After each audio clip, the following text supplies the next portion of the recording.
Boston sits in a delicate position. Winning now matters, but so does the cap sheet beyond this season. Tax pressure is real, flexibility is shrinking, and the front office knows one wrong trade could close a championship window instead of extending it.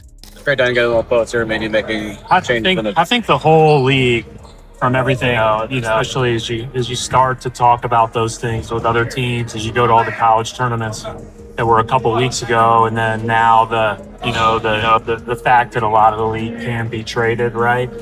I think everybody or a lot of teams are really still very much. First question: if the Celtics truly needed to sell, would Derek White be the ultimate sacrifice or the ultimate mistake? On paper, his value is enormous. Elite defender, secondary creator, championship proven. But his contract is also clean and movable. From a cap perspective, White is the kind of player contenders pay a premium for. Multiple first-round picks are realistic. Cutting future costs while restocking assets sounds logical. But what happens to Boston's defensive identity without him? That question keeps executives awake. There is also a chemistry layer no spreadsheet shows. White connects stars, accepts any role, never complains. Remove him, and the offense changes rhythm. The defense loses its brain, and suddenly, small margins become glaring weaknesses. Is that a risk worth taking? Second question: could Peyton Pritchard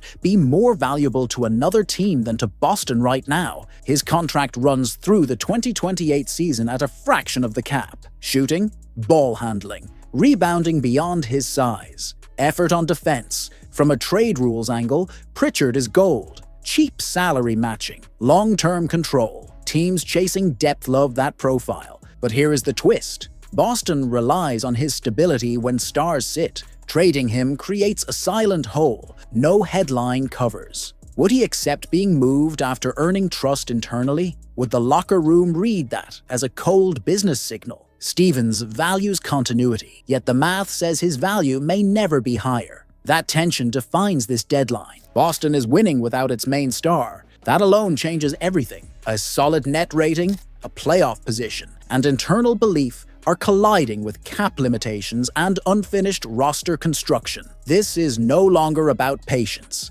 It is about timing. First question: can the Celtics truly be buyers without breaking their long-term financial structure? Stevens says there is no ceiling, but the cap always answers back. Mid-size contracts, tax pressure, and limited trade exceptions restrict creativity. Looking deeper, Boston lacks flexible matching salaries without touching rotation players. Any meaningful addition requires sacrifice, picks, depth, or future control. So how aggressive can they really be while staying within clean deals? And if they push too hard, do they risk repeating past mistakes where the short-term help damage future leverage? The math does not blink. The first move already hints at the second. Second question: does this roster actually need help, or is the success hiding structural flaws? Winning without Tatum looks impressive, but context matters. Shot variance, defensive effort spikes, opponents adjusting slowly. Frontcourt size remains a clear weakness.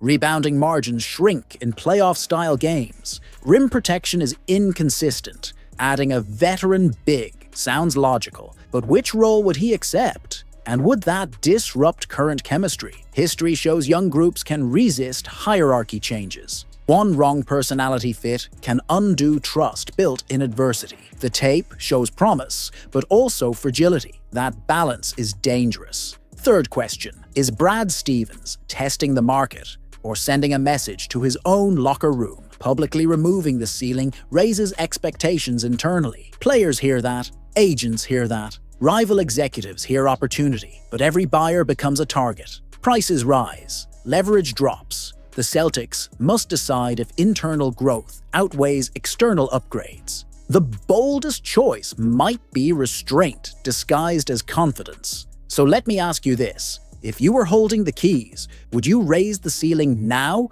or wait and risk discovering it was higher all along? First question: can the Celtics make in-season trades while sitting above the luxury tax without damaging their long-term flexibility? Every dollar matters. Any incoming salary multiplies future penalties. Shedding money sounds logical, But competitive teams rarely get better by cutting costs alone. Is there a structure that allows Boston to rebalance salary while improving rotation value? Or is that just wishful math? The front office knows one wrong move locks them into repeater tax pain.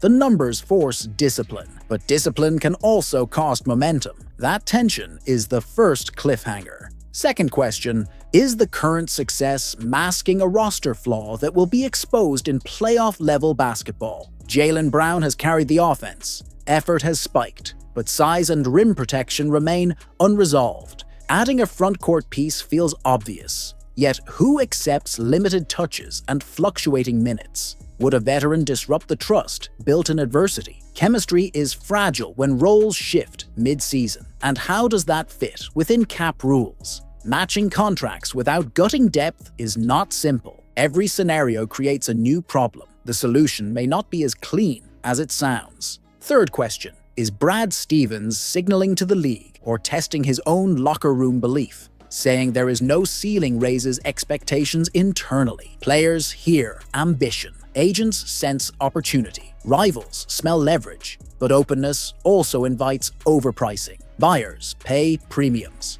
The smartest move might be waiting or striking early before the market hardens. That choice defines front office courage. Doing nothing is still a decision, one that bets on internal growth over external fixes, one that risks finding the ceiling the hard way. The Celtics are balancing belief, cap math, and competitive instinct. The deadline will reveal if this run earns reinforcement or restraint, and that answer will echo beyond this season. So here is the real question. Would you push chips in now or trust this group to prove the ceiling never existed? First question, would Draymond Green actually make sense for the Celtics under the current salary cap structure? On the surface, his contract is not small. Matching salary without gutting depth is complex, but digging deeper, there are pathways. Expiring money, aggregation rules. Teams above the tax still have tools if timing aligns. The real challenge is not legality, it is willingness.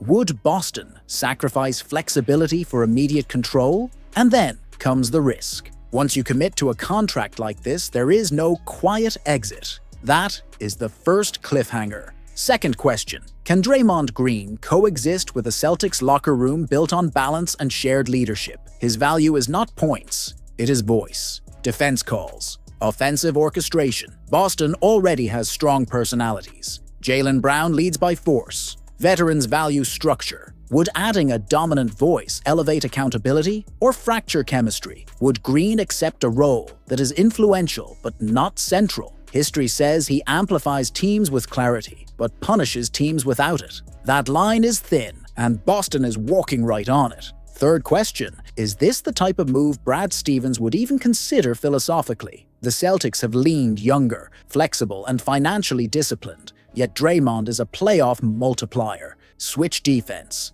short roll playmaking, emotional edge. In a postseason series, his impact often outweighs his box score. That is the temptation. This is not about rumors, it is about readiness. When a one-of-one player becomes movable, contenders must at least ask the hard questions. So here is the final thought. If Draymond Green becomes available, does Boston see a risk or an opportunity to weaponize intelligence and edge at the highest level? And would you pull that trigger, knowing there is no middle ground?